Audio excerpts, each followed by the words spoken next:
Kahit pala bulag mga kalapatids, maganda pa rin ang iitlog nitong si Wantay bulag natin. Ayan, so kita nyo nga yung mata niya, para siyang fish eye. Ganda pa naman ang mata, dalawa itlog niya. So kukunin na natin siya ngayon, papares natin dun sa speedbird ko na nasa loob. So kondisyon na rin to, pero hindi ko pa siya napupurga.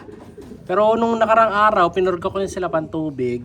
Pero gusto ko purgahin pa rin siya nung no mismong ako magpapatak sa bibig niya, hindi yung iniinom, para sure na malinis saka ma-absorb niya yung bibigay kong vitamins bago natin siya i-breed. So naging kapares niya kasi dito itong si Hinata, yung speedbird natin, no? So kilala niyo naman to, nag-anak na to mga kalapatids last time ng pooling champion. Ayan, na nilaro nga ng pinsan ko. So ito, kondisyon na siya, umitlog rin to nung nakaraan pero papares ko to doon ulit kay Kobe, no? Tatanggalin na natin yung kapares ni Kobe. Siya na ipapalit natin. So kukunin muna natin tong si Wantay bulag. Dalawa itlog niya. So confirm hen siya. Ayan. Oops. So ito yung itlog niya, oh. Kita niyo yung itlog. Check natin. Ayan, ang laki ng itlog ni Wantay mga kalapatids. Bilog na bilog. Pero wala naman si Milya to. Kaya makikinabang dito yung mga manok ko. Ayan, hagis na natin yan. Mga manok ko na bahala dyan. Ngayon, kunin natin siya. Tara, ayan o. Hindi siya masyadong mailap. Ayan. Ibibreed na natin. So, ngayon nga din pala, tutuloy na natin yung pag-aayos ng landing board para sa day 3. So, ito yung mga napinturahan namin. Mamaya, papakita ko sa inyo sa taas yung pipinturahan ko dun. Ayan o. So, medyo pink-pink kasi white saka red naghalo na Wala na akong red. So ito rin parang pink. Ini-still mating natin na 1 by 1. Makinis na. Pati yung para dun sa ibaba ng landing board, meron na. So kompleto na yan. Bukas coloring na yan ng kulay blue. So ito na nga si bulag mga kalapatids. So ito yung mata niya, oh. Yan, lipat tayong pesto. Medyo maingay. Ayan, oh. So isang mata lang ginagamit nito. Pero bilib ako dito, kasi ganda ng kondisyon. Yung buntot niya hindi pa napalitan yung mga sira-sira dati, oh. Pero di bale, okay lang yan. Ganda pa naman ng katawan, no? Sana ma-breed natin na maganda, no? Ganda pa to, may sensor to mga kalapatids. Oh, ayan, oh. KLPR 2024. Bulag nga lang.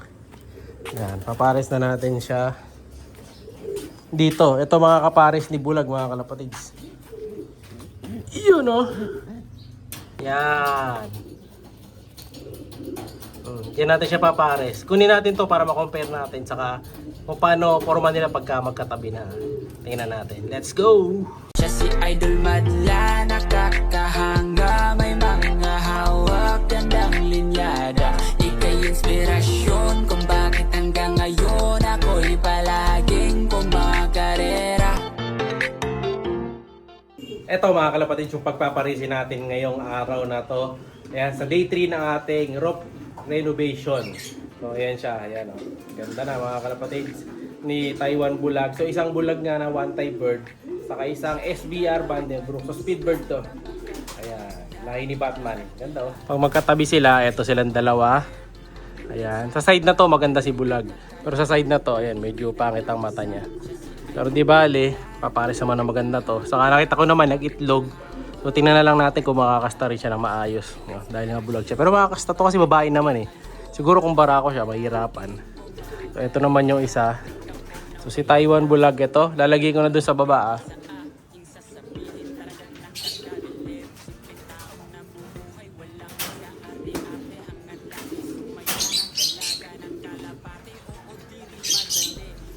pakita ko muna ulit sa inyo itong si Taiwan bulag natin. So ito siya. Ayan, 100% condition. Kita nyo naman ang bagwis na ito. Ayan, nag-ano na siya, namumulbos. Sa kabila, ayan, namumulbos na din. Although yung iba may sira, normal lang naman yung ganun talaga. So yung bagwis niya, kita nyo, medyo may parang kaliskis na malabo, may yellowish, may bluish. Kasi nga, yan pa yung dati niyang bagwis. So magpapalit pa to pag nag-off season na. Gaganda pa lalo to. So yung ring niya, eto.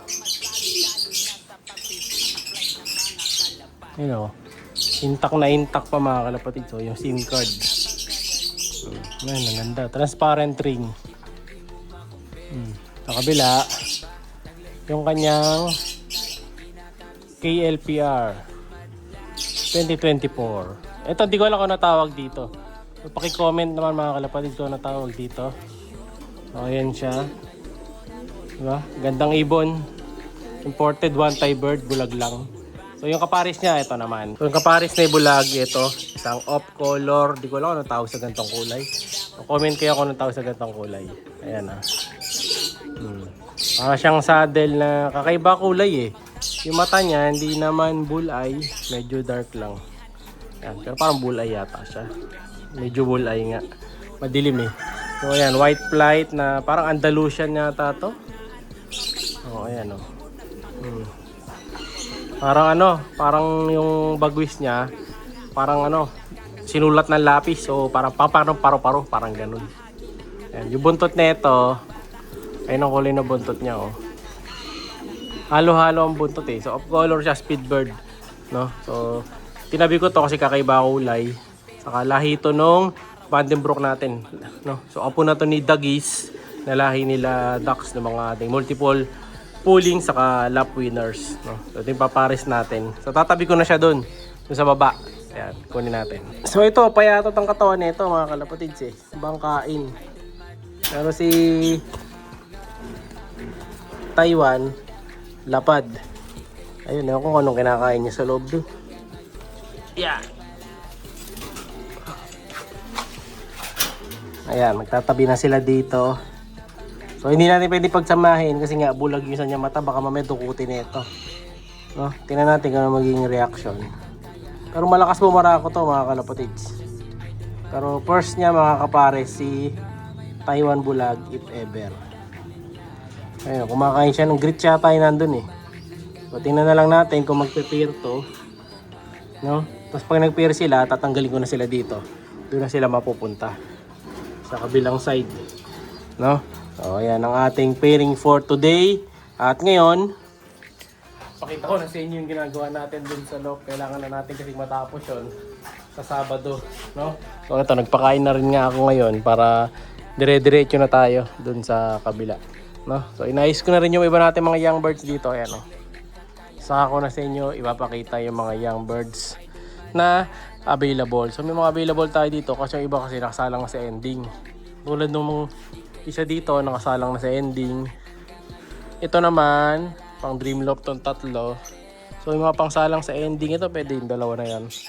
Alphonse, Masili. Ang dami pa. No? Abangan nyo na lang mga kalapatids. Ito yung paparis natin kay Hinata, si Kobe. Ayan, yung ating pares niya. So last clutch na nila nitong Louis Chu natin na island born na. So, tatanggalin na natin yung babae na yan once na humaba yung buntot ng anak, no? Para makapagpahinga si Kobe. Saka maipares na natin siya. So, may pinares pa akong iba dito eh. Ayan, abangan nyo na lang iba kong mga pinagpapares dyan. Papakita ko sa inyo sa susunod, no? So yun na muna mga kalapatids para sa araw na to. Tuloy na natin yung sa Dreamloft. Let's go! Siya'y kalapatistang napakagaling na kinakilala.